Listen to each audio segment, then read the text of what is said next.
j'ai un souvenir, enfin, beaucoup de choses, souvenir un peu toujours déplaisant de la façon dont on contrôlait, quand on est une CAF, et les consignes que je donnais d'ailleurs, pour contrôler la condition d'isolement.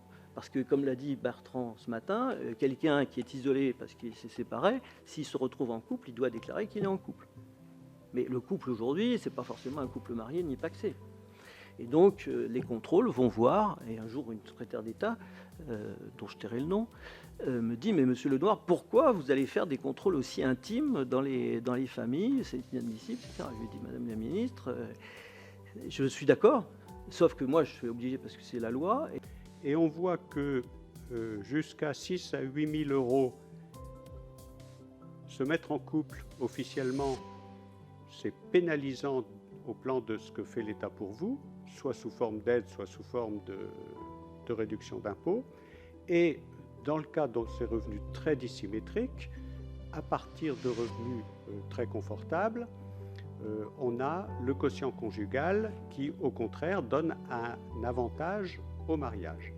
Bon, mais dans l'immense majorité des cas, se marier, ça coûte.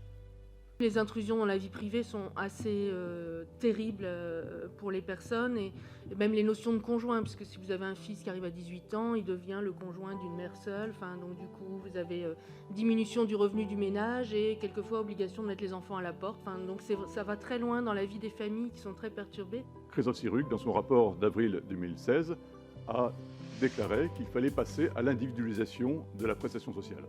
Le scénario 3, une couverture socle commune, et ensuite des compléments d'insertion ou de soutien selon les cas, parce qu'il y a des bonnes raisons pour cela.